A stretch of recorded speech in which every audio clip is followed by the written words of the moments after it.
L'assemblée représente le corps du Christ. Elle est son corps. C'est ce que nous lisons dans Éphésiens 1, 22, 23. Il y a bien sûr un certain nombre d'autres références à l'Église sous cette désignation, ce titre. Quelle est la suggestion ou la fonction d'un corps physique? Tout d'abord, le corps d'un homme est un véhicule pour l'expression de sa personnalité. Il n'est pas toujours possible de découvrir la personnalité par le moyen des traits du corps, mais habituellement, les gens se révèlent dans une certaine mesure par leur corps. Si, dans certains cas, vous trouvez difficile de deviner ce qui se passe intérieurement, c'est la preuve qu'ils n'ont pas l'intention que vous le sachiez et il vous restera déceler certaines choses à leur sujet. Nous ne pourrons pas facilement échapper à ce principe. Ainsi, soit par un geste, un regard, une expression ou de bien d'autres façons, nous nous révélons par notre corps. Cela est en tout cas une intention du corps.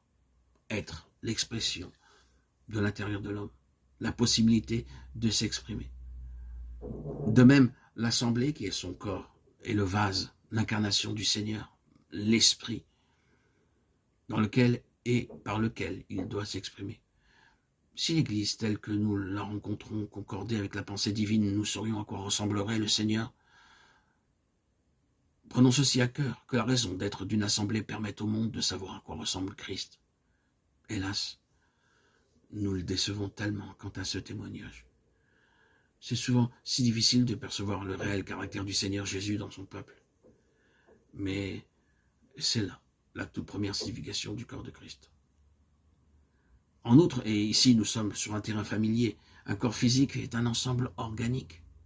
Ce n'est pas une entité mise ensemble de l'extérieur, c'est quelque chose qui est marqué par une unité, par la raison d'une vie intérieure. Il s'y trouve des relations dans chaque partie et entre toutes les parties. Il y a dépendance et interdépendance. La moindre des parties de ce corps est affectée par ce qui se passe dans une toute autre partie. On pourrait s'étendre beaucoup sur cela. Mais nous avons beaucoup plus à apprendre encore en ce qui concerne l'application spirituelle actuelle de cette réalité au sujet de l'Assemblée en tant que corps de Christ. Nous avons besoin d'être introduits à l'intérieur même de ce grand système sympathique du corps.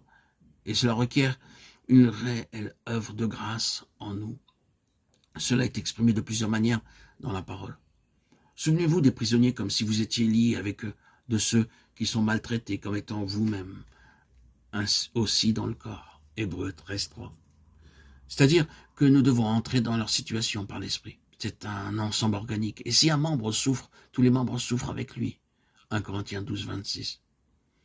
Il est probable que nous souffrons beaucoup pour des choses dont nous ne savons rien. Il y a de la souffrance ici et là, et nous y sommes impliqués. Le Seigneur recherche à nous engager dans les besoins des autres, à nous entraîner dans leurs conflits. Mais que nous saisissions ou non cette vérité, que nous y soyons sensibles ou non, et que nous la comprenions ou non, Dieu permet qu'il en soit ainsi. Les croyants d'un lieu sont dépendants des croyants d'un autre lieu, ils sont affectés. C'est comme un tout. Il y a un système nerveux sympathique qui traverse tout le corps. Si seulement nous devenions réellement plus sensibles spirituellement,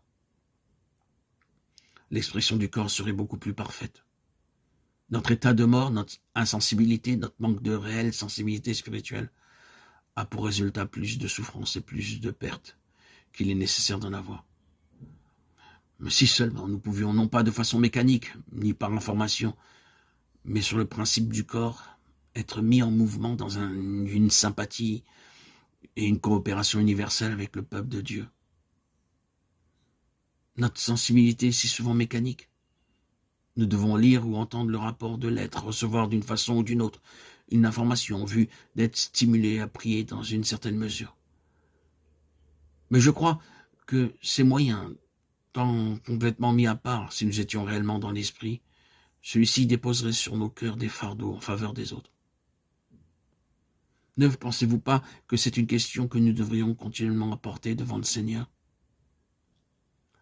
Seigneur, il y a quelqu'un qui est en prière aujourd'hui pour quelque sujet. Est-il possible que je sois la réponse à leur prière? Si oui, montre-moi, conduis-moi, place cela sur moi. C'est cela la relativité et la sensibilité spirituelle. L'identité unitaire du corps est une grande vocation.